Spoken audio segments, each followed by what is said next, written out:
7h30, 8h, le journal du business avec Nicolas Pierron. Voilà donc de retour en studio Radio Classique pour ce débat. Les apprentis sorciers de la finance, qui est à l'origine des dérives qu'on a constatées? Est-ce que ce sont les jeunes étudiants qui ont été formés par Madame El Karoui, prof à Paris 6 à Polytechnique, par Gérard Beckerman, prof à Paris 2, Panthéon-Assas? Ou bien est-ce que ce sont ceux qui les ont utilisés dans les sociétés de gestion d'actifs, par exemple dans les salles de marché, hein? Philippe Weber, on est aussi avec vous, responsable des études et de la stratégie chez CPR Asset Management, 22 milliards d'euros d'encours sous gestion. Je me tourne vers vous. Est-ce que finalement les gens que vous avez eus dans vos sociétés étaient suffisamment formés, étaient suffisamment intelligents pour manipuler les outils, pour s'adapter à ce qui s'est passé depuis 2 ans sur les marchés? Le problème me semble plus dans le contexte général du gonflement du bilan du système financier dans un contexte de liquidité très, très généreux. Il y a eu trop de leviers dans l'économie par rapport aux fonds propres. Le levier, c'est on utilise un d'actifs pour prêter ou pour investir 30, 50, 60, 200. J'exagère peut-être un petit peu, mais à peine. Et je pense que c'est plus là, avec une diminution de la perception du risque liée à une abondance colossale de liquidités, notamment liées aux politiques monétaires menées dans différents pays, qui ont fait qu'on n'a plus trop vu quels étaient les risques et qu'on a été prêt à prendre des risques qu'on constate aujourd'hui trop élevés pour avoir un petit peu trop de rendement. C'est plus là que dans les modèles, à mon avis, qu'ont été les... Trop de rendement exigé. Donc le problème se situe plus dans l'encadrement, finalement, de ce petit monde financier. Nicolas El Karoui, c'est votre avis ? D'abord, je rejoins tout à fait cette analyse. On ne peut pas séparer complètement ce qu'on voit sur les produits, sur les choses comme ça, d'un contexte global de liquidité, de politique économique générale et de représentation macroéconomique. La question de la réglementation, ou de l'encadrement, est une question qui reste évidemment importante. Il faut quand même voir qu'une grande partie de cette activité, au moins sur les produits dérivés, est une activité surveillée. Il y a une énorme réglementaire, il y a des calculs de risque qui sont faits quotidiennement. Elle s'est révélée insuffisante objectivement, puisque c'est ce qu'on voit, mais ce qu'on constate, c'est effectivement cet effet de levier incroyable qu'on a vu apparaître dans ces dernières années et l'effet d'une vraie bulle. Si on regarde l'augmentation, par exemple, du volume de produits dérivés qui a été traité depuis 2004, la pente est pratiquement de 30%, alors qu'avant, ça augmentait à une vitesse d'à peu près 8%. Et ça ne concerne pas seulement les dérivés de crédit. Donc, il y a vraiment eu une bulle dans le marché. Et au moment des bulles, la maîtrise, le contrôle de ce qui se passe est extrêmement difficile. Je reprends juste l'exemple des subprimes, qui sont donc à l'origine de cette fameuse crise. Pourquoi on n'a pas vu plutôt que la gangrène qui était au sein du secteur immobilier américain s'était étendue via la financiarisation, comme disait Philippe Weber tout à l'heure, à l'ensemble du système financier? C'est pour moi, ça fait partie de la gestion du risque pour moi de voir qu'il y avait eu cette répartition, cette dissémination du risque partout sur la planète. Gérard Beckerman. Moi, je dis que les banques d'investissement n'investissent pas. Je dis que les banques commerciales ne font plus de commerce.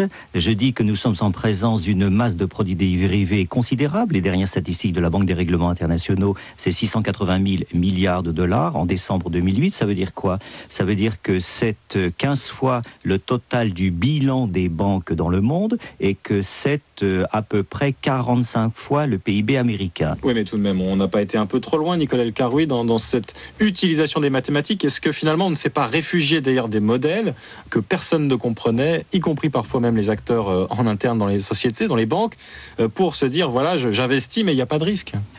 Je pense qu'on n'a pas suffisamment éduqué les gens pour savoir que quand on espère un effet de levier comme ça, l'effet de levier, il n'est pas que dans la réalisation à coup sûr du levier. La base numéro 1 de la finance, c'est que si vous voulez gagner beaucoup, vous risquez de perdre beaucoup. Donc après, c'est le trade-off entre ce qu'on peut gagner et ce qu'on peut perdre qui est un élément de la gestion.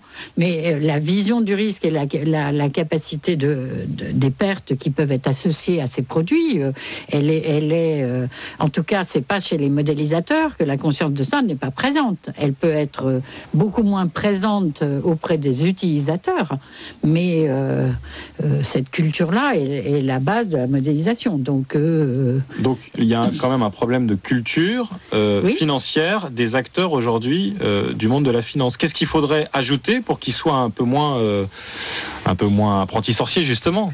Eh ben, qu'ils comprennent un peu mieux que dans un univers incertain, on ne gagne pas à coup sûr. Et donc, il faut vraiment, mais bon, bien sûr, ils le savent, mais que plus l'effet de levier est important, et ben, plus les pertes peuvent l'être également. Ça va dans les deux sens. Il faut intégrer une culture du doute. Il faut intégrer une culture du doute.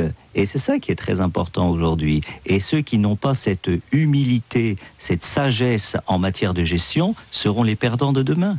Oui, mais sauf que Philippe Weber, si on a trop de doutes, on finit par ne plus atteindre aucune performance. Or, c'est ce que demandent les clients tout de même. Il y a un côté vicieux, un cercle vicieux là-dedans. Je crois que le doute est tout à fait créateur. Je pense qu'une preuve que ce ne sont pas les outils qui ont provoqué la crise, c'est qu'il y en a eu bien avant. Au début du XVIIe siècle, en Hollande, il y a eu une crise sur les tulipes. Elle n'était pas due aux produits dérivés, ni aux modèles mathématiques.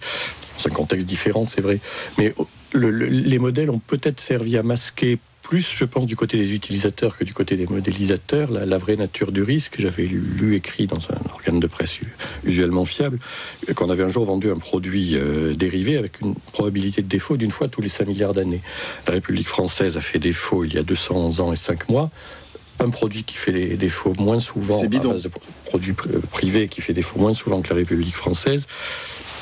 Il faut au moins douter. Après, on peut regarder, mais il faut au moins douter. D'un mot pour conclure, Nicolas El-Karoui, à vos yeux, qui donc sont les apprentis sorciers de la finance pour vous ? Est-ce qu'on doit les appeler les apprentis sorciers de la finance ? Il y a toujours un peu ce problème de la représentation, de la modélisation dont les gens ne maîtrisent pas tous les outils. Mais je suis très étonnée toujours de mettre l'accent là-dessus, parce que quand vous conduisez votre voiture, vous n'êtes pas directement maître de tout le système qui permet au moteur de tourner. Donc, vous utilisez un ordinateur tous les jours, vous ne savez pas tout le système qui est derrière. Donc, la question, c'est pas vraiment le modèle. La question, c'est effectivement d'apprendre à piloter dans un univers où, qu'on ne le veuille ou qu'on ne le veuille pas, la technologie est présente et elle ira qu'en augmentant et pas en diminuant parce qu'on a les moyens de le faire et que les gens, en général, s'en servent. Donc, c'est plus apprendre à vivre dans un monde risqué, à savoir piloter sa gestion, etc., dans un univers risqué, plus que de remettre en cause, qui structurellement sont en permanence remis en cause. Il y a un grand décalage entre la recherche académique et l'utilisation qui en est faite dans les modèles. Non pas pour dire que les modèles, c'est parfait, qu'on sait tout faire. La question n'est pas là. C'est que la remise en cause est structurelle. Mais ce qu'il faut apprendre, c'est à vivre dans un univers qui, à cause de cet effet de levier, à cause de beaucoup d'éléments, va être structurellement plus risqué. Et donc, c'est une culture qu'on doit construire pour les clients, pour les investisseurs et pour les managers. Par ailleurs, si cette culture ne s'apprend pas toute seule, il faut qu'il y ait un minimum d'encadrement qui permette aux gens de se l'imposer structurellement.